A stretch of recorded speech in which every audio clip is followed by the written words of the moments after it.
So what we're going to be talking about is how you can use what I like to call a friendship funnel to be able to build your business and to be able to share with other people in your health education business. On average, what I learned from Dave MacArthur is that sowing seeds, building relationships, you don't want to try to reap the harvest. Like, your goal is to get sales, but you don't really want to get the sales. You can't reap what you don't sow. So what you want to do, the way I like, the big aha that I got, is you want to continually feed your funnel or feed the pipeline, your sales pipeline, with continually like new leads, more and more people in your pipeline coming into your ecosystem, learning about your offers so that they can make that decision.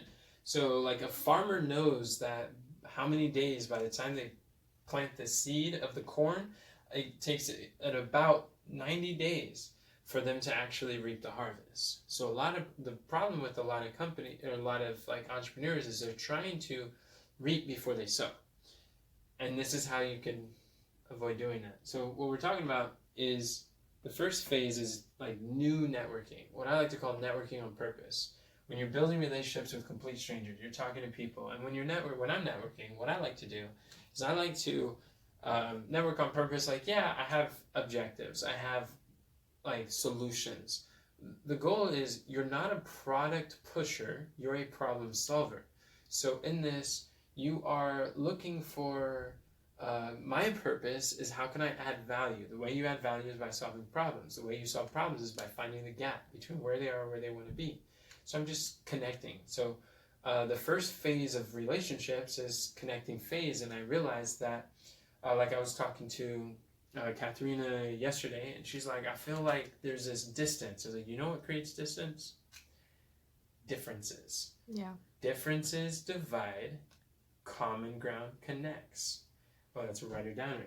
So differences divide, common ground connects. And what I learned when I went to a seminar, that's interesting, in 2018 October, they David T.S. Woods, he had us sitting down with like 500 people, and he had us sit with a complete stranger, sit next to someone we've never met before, and he says, you got 2 minutes to find 3 things you have in common. And then we would say, oh, hey, do you like sports? They'd be like, no, not really. Well, you like entrepreneurship? Yeah, okay, cool. What kind of stuff do you sell? I sell sports equipment from my garage. We're like, oh, okay, well, so like, well, I got a home-based business too, so maybe that's some common ground. So there's 2 things. And then it's like, how long have you been an entrepreneur for? Oh, since I was 10 years old. Oh, really? I started when I was 12. Oh, okay, cool. So we've been entrepreneurs for that. So we found 3 things we had in common, and we're like, oh, this is really neat. And by the end of 2 minutes, we just have so much to talk about. We're connecting and having a great time. You hear the mumble of the audience. He's like, all right, time's up. And you know it's going good when you guys want to keep on the conversation beyond the limit. All right, now what you're going to do is stand up and switch again. And we're going to sit with a complete stranger and find 3 things you have in common. And we did that like again and again and again. I was like, wow, this is amazing. So what that skill taught me, though, is it taught me how to find common ground with complete strangers within 2 minutes. So I know that no matter who I'm talking to, I'm like literally the first like question on my mind, like the obsession or the goal, the objective is how can I find common ground? And it's like, hey, where are you from? Oh, I'm from North Carolina. It's like, oh, really? My mom was born in North Carolina. How cool. My family's from there. And then they're like, hey, and then the next person is like, hey, where are you from? I'm from Georgia. Oh, I was born in Georgia. How cool is that? And even though I was only there for like 6 months, then I moved to Oregon, but they're like, oh, cool, what part? And then it's like, Atlanta. And they're like, oh, me too. It's like, okay, cool. So we're finding common ground. It's like, hey, where are you from? I'm from Oregon. I grew up in Oregon. I was there for 21 years. I love it. Southern Oregon, that's where my heart is. And then they're like, oh, I'm from Colorado. My family, all my cousins grew up in there. My brothers were born in Colorado, Denver, Colorado. That's where they're from. So it doesn't matter whatever it is. Like, where? Oh, I'm in San Francisco. My sister lives in San Francisco. I go there and I visit her. I often talk to her. I mean, it's quite interesting. She tells me stories about the Bay. She sends me photos of like out the room or some like hike that she's on. And so hopefully what you see is you find creative ways to find common ground. And usually the form works really well. The F, family, people have talked about their family. Their O is occupation. R stands for either religion or their recreation.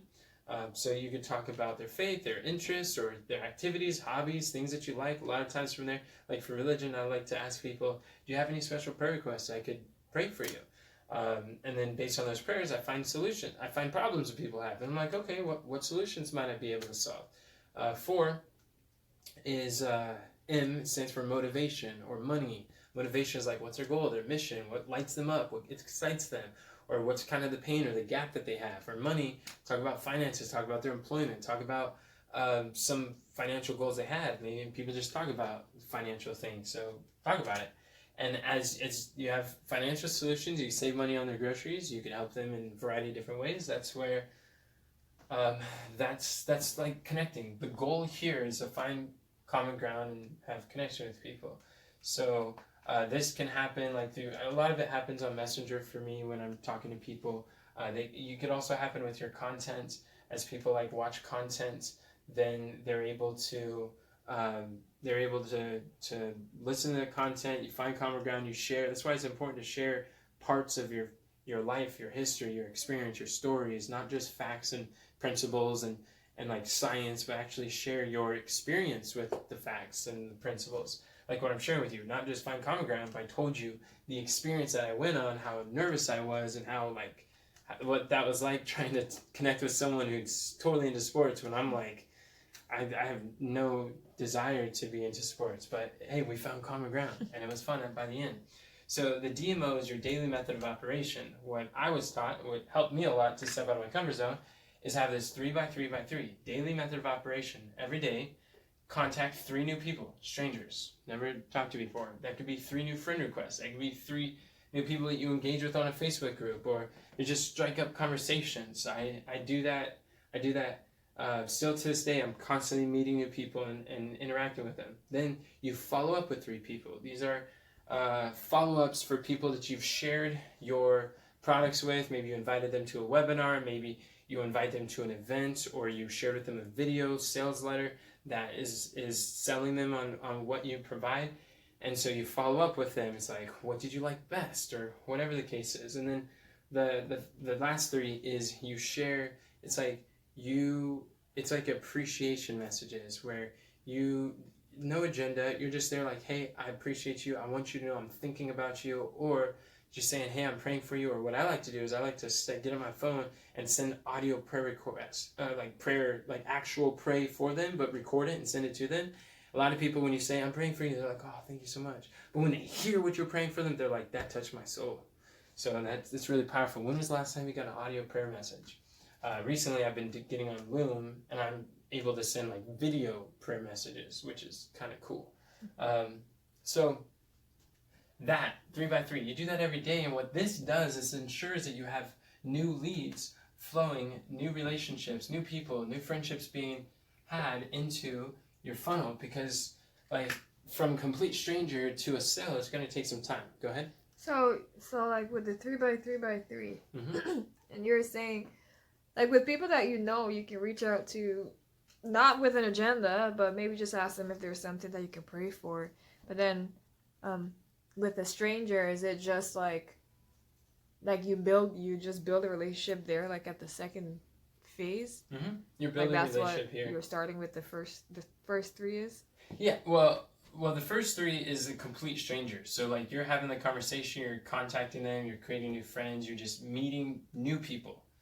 And then this is like pouring greatness into them, connecting with them, you're just thinking about them, showing goodwill, and being genuine, because you're in the business of helping people. You actually care about helping people, and it's not about pushing a product, it's about solving problems. So at that point, they're not strangers anymore. No, they might be new relationships. Gotcha. Or rekindling old relationships. But yeah, just find, like I learned Harvey Mackay, he wrote a book, How to Swim with the Sharks Without Getting Eaten Alive. And he talks about how his dad, who was a very famous like radio personality, talk show guy, and when Harvey Mackay turned 18, he was counseled by his dad. What you want to do is you're going to make a list of everyone that you know, make a list of people that you meet, and find creative ways to keep in contact with them. Find creative ways to add value. So he also wrote the book that it's like, dig your well before you're thirsty. And the concept behind this is like, when you're thirsty, let's say you want to make a sale, or when you're thirsty, when like your car breaks down, you need a mechanic. When you're thirsty and it's like you come in some financial issues, well, you want to be able to have some lawyers in your network that you can contact to get some legal suggestions, feedback, and just like adding value, solving problems. And it's not always, for me, it's not always going to be about the products that I sell. Sometimes, like I remember Janai Pero, she really inspired me. She would share that when she's meeting new people, she's a master networker. I love seeing her. She's constantly bringing people to our health events, and she's just like really good at caring about people. So she shares like her process, and when she's talking to people, she's like, well, when I meet someone, I just want to know. It's like, okay, well, are there like health challenges? Maybe I have some health solutions. Is it like prayer? Do they need prayer? Is it a Bible tract? Is it like a piece of like literature, like Christian literature that I can like share with them that could be a spiritual blessing? Is it maybe there's someone in my network that could help solve a problem? Maybe I know a lawyer and they need a lawyer. Maybe I could connect, and that could be a way to add value. And so she's not like, it's not necessarily one size fits all. It's just very authentic. Like, how could I make a difference in that person's life? What would that look like? And so that's what I see as connecting is you're looking to find common ground and solve problems and be a blessing. So does that make sense? Yeah. And then at some point you're going to give them some content.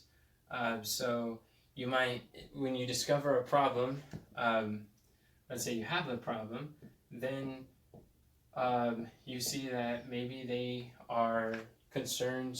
Maybe they got like brittle bones and they want to strengthen their bones, or maybe they want to lose weight, or they want to, they've been trying different diets, or they're on a cleanse, they realize they're really toxic, or maybe they're having digestive issues and it's causing them problems. Or maybe they have a loved one, like a child who just refuses to eat healthy foods, and you got a solution to help get nutrition to kids in a way that children love.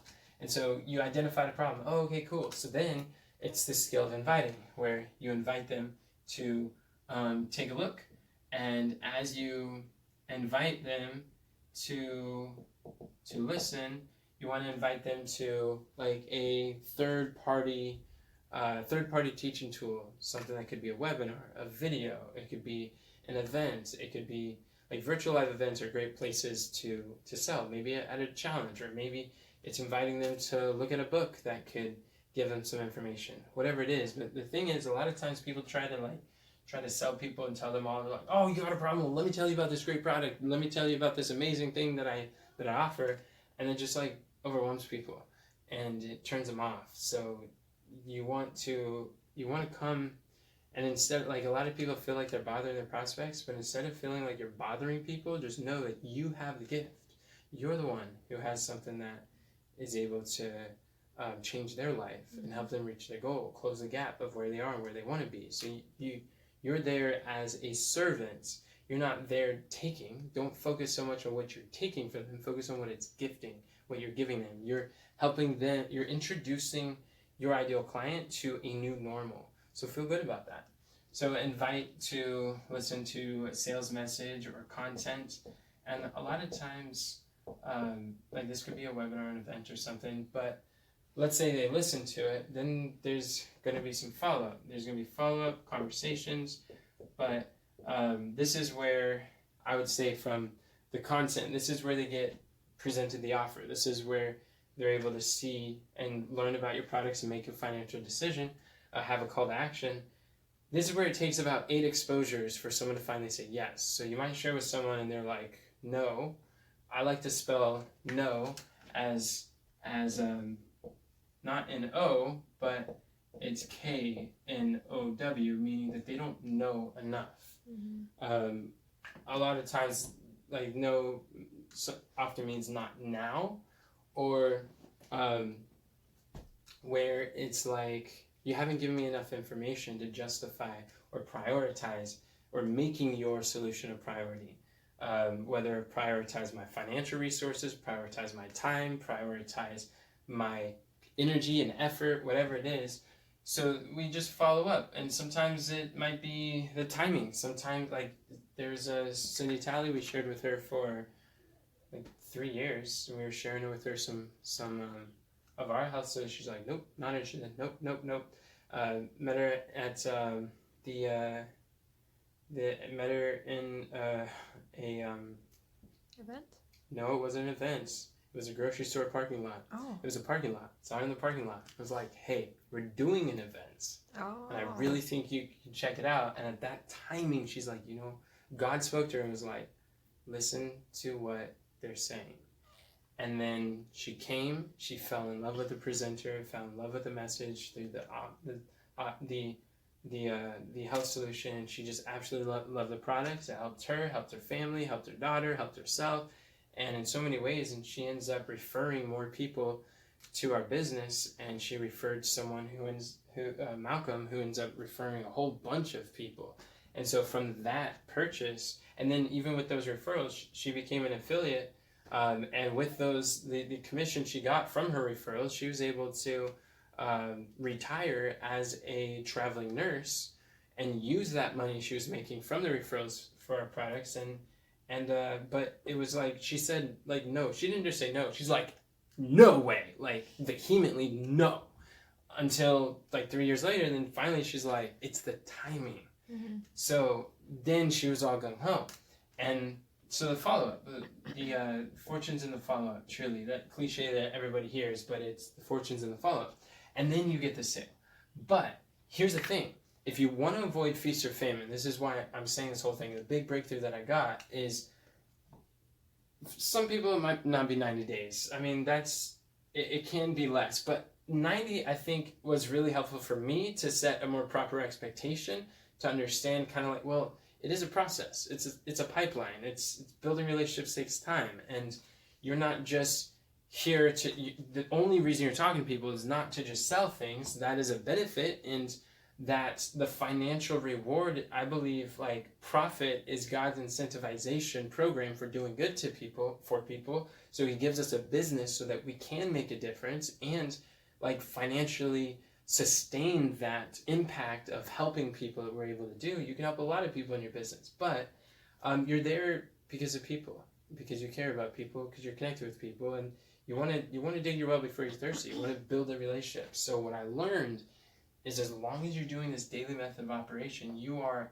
continually adding people to your friendship funnel, so to speak. Another thing that helps a lot is like creating content. If you have a content, if you create content, then content can also be really huge for bringing people into your network. Content marketing and just sharing some of, like, content around your offer and around your life and the things you're interested in. And then, like, over time, if there's going to be times where you sign people up, a lot of times people will take like 3 people, 4 people, whatever, they take them through, and they go through all the process until they sign them up. And when and then they purchase, they join your program, they buy your course, they join your webinar and purchase whatever at your event, your coaching, and then they're like, oh, now what do I do? I have no sales. Well, because you haven't been filling your funnel consistently. The one thing that you never want to turn off is leads. Mm-hmm. Like, don't stop filling your funnel. You want to constantly be filling your funnel and making new friends, and recognize that each person is going to be at a slightly different stage. So instead of like focusing on 3 people, taking them all the way through and get a big feast at the end, and then you go through a famine because now you got to go through this process where now it's a famine going through, you just continue to, like Proverbs says, a man that hath friends must show himself friendly. So make yourself friendly, meet new people, connect with them, find problems, invite them to take a look, and then share some sales content that can convert and follow up with them. And as you go through that, different people will be on different stages and phases throughout the journey. And the people who say not now, they will eventually be able to say yes, now, wow. And then they will spell it backwards and say, wow. And then they'll say, sign me up right now. And then it's, never mind. I was going to say, they'll say 1, because it says now. Like backwards, it's 1. Like I've 1. Oh, yeah. And you help them 1. Okay. That's right. So that's basically the process. So that's what I'm sharing. The reason I'm sharing is because as you keep the contacts, you can help them at every stage and phase. Are there any questions? What part stood out to you the most? I always like that 3x3x3 method, and then when you were also sharing about the what's it called, the form, I had thoughts in my head before you even shared that. It's just like, because I have beliefs sometimes, like sometimes I don't know what I have in common with people, but just remembering that, like there's always something that you can have in common with somebody if you look for it. Always. And then also realistically realizing that sometimes the process is not the same for each person. That's right. Some people it can be sooner, some people it's it takes longer, and it's all okay. So that's two things. And then something else was the fact that you want to lead with service. You're not leading with you're not trying to take anything from anybody, because if you follow this, you have like, if it's a complete stranger, you get them into your network, then you start finding things in common with them, genuinely solving problems for them. Then if you have something that works and then they have a problem to be solved, and the thing that you have that works could solve that problem, it's not like you're forcing anything on them. Like, it can genuinely solve their problem. But if you try to sell them something first before trying to Uncover connect with them and or see, build a relationship. yeah, then it feels icky. It does. So yeah, I like all that. That makes sense. All Yeah, of it. selling isn't something you do to people. Selling is something you do for people, and it's in their best interest. When you really have something you know can impact their life and solve a real problem. If you haven't figured out the problem, then you have no business pushing your products. Yeah, because I was thinking of this lady. Why I was thinking of, like, sometimes I feel like I don't have anything in common is because there was this lady that she's holding an event in California next month, and then I had reached out to her, and I'm like, how would I take that lady through this process? And so I had her in my mind, because she's a complete stranger. I don't know anything about her except she has an event next month, and so I'm like, it would work. There has to be something in common if you use the method that you just described. And event organizers have problems too. Sometimes they have problems filling the event. Sometimes they have problems communicating with the speakers. Sometimes it's like scheduling the speakers, or it's having a system that's easier for them to book the speakers, or having volunteers at the event, or realizing how to volunteer, how to motivate the event organizers. Or maybe there are other companies that can help with different event parts. Whether that's the audio video, or whether it's like cameras, or whether it's different ways to create an offer to make people interested, or giving people buying books for the speakers to provide that for people. I mean, every person has problems in every industry, every area. So it's the same process of work. It's really good. Yeah, makes sense. Well, cool. Well, if you like this video, I'm practicing with some new formats. Hit like, comment below, tell me what is your biggest takeaway, what stood out to you the most. If you want to see more videos that are like that, like this conversational format, then let me know that too, and subscribe so you get more videos just like this. And remember, God doesn't call a qualified, He qualifies a called.